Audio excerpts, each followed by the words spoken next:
ওকে তো ভাই লোক যেটার ভয় ছিল সেটাই হলো, বরবাদ ফ্লপ হতে চলেছে। দাঁড়ান কমেন্টে গালি লেখার আগে সম্পূর্ণ ভিডিওটাই দেখুন। এই ঈদে তো শাকিব খানের বরবাদ সিনেমা বাংলাদেশের 120টা হলে মুক্তি পেয়েছে, এন্ড সারপ্রাইজিং বিষয় হচ্ছে ওই 120টা হলে রানিং সাকসেস চলতেছে। মানে মুক্তির আগে এটাকে বিভিন্ন দল থামানোর চেষ্টা করলেও রিলিজের পর বরবাদ সবাইকে নিজের পাওয়ার দেখাচ্ছে। কিন্তু তারপরেও একটা বড় সড়ো প্রবলেম হচ্ছে, এটা 4 দিন পর্যন্ত তো কালেকশন মাথা নষ্ট ছিল, কিন্তু বর্তমান কালেকশন বাড়ার জায়গায় এমন ভাবে কমতেছে যেন মনে হচ্ছে বরবাদ সিনেমাটা ফ্লপ হবে। এবং মেগাস্টারের এই সিনেমার কালেকশন কমার কারণে বাকি সব মুভিগুলো আরো বেশি প্রফিট জেনারেট করতেছে। তাই চলুন আগে ওদেরই কালেকশন জেনে আসি। চক্কর 302 পঞ্চম দিনে এসে কালেকশন করে 3,84,000 টাকা and total 27,30,000। Junglee 5 day collection 6,64,000 আর টোটাল 36,97,000। বস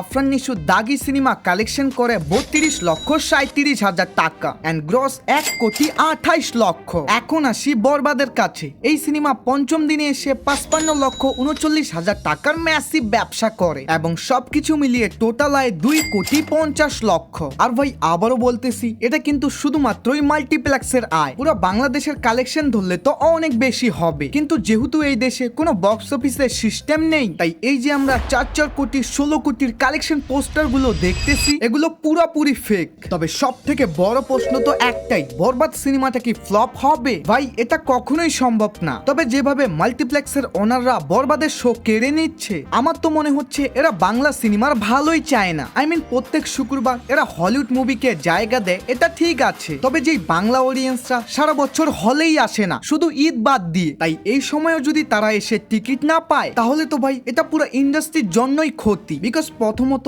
যেখানে আগের থেকে অনেক শো বাড়ানোর দরকার, কারণ অনেক দর্শকই অনেক দূর থেকে আসার পরেও টিকিটই পাচ্ছে না, যেটা একদমই কোনো ভালো ইঙ্গিত না। বরবাদ চতুর্থ দিনে এসে 61 লক্ষর উপরে ব্যবসা করেছিল, কিন্তু গতকাল এটা কমে হয়েছে শুধু 55 লক্ষ। আর এটা রিজন বরবাদের গতকাল 7টা শো কমিয়ে দেওয়া হয়েছিল। মানে এই 7টা শো যদি তারা হলিউড মুভিকে না দিয়ে বরবাদকে দিত, ভাই নো ডাউট এটা 65 থেকে 70 লক্ষ টাকার উপরে কালেকশন করার ক্ষমতা রাখতো। কিন্তু আমরা যতই যা কথা বলি না কেন, সব তো হল মালিকদেরই হাতে। আই নো আপনি হয়তো ভুলে গিয়েছেন আপনার হাতেও একটা জিনিস আছে, এই সাবস্ক্রাইব বাটনে ক্লিক করে 30,000-এর ফ্যামিলিতে যুক্ত হয়ে যাও। বাই।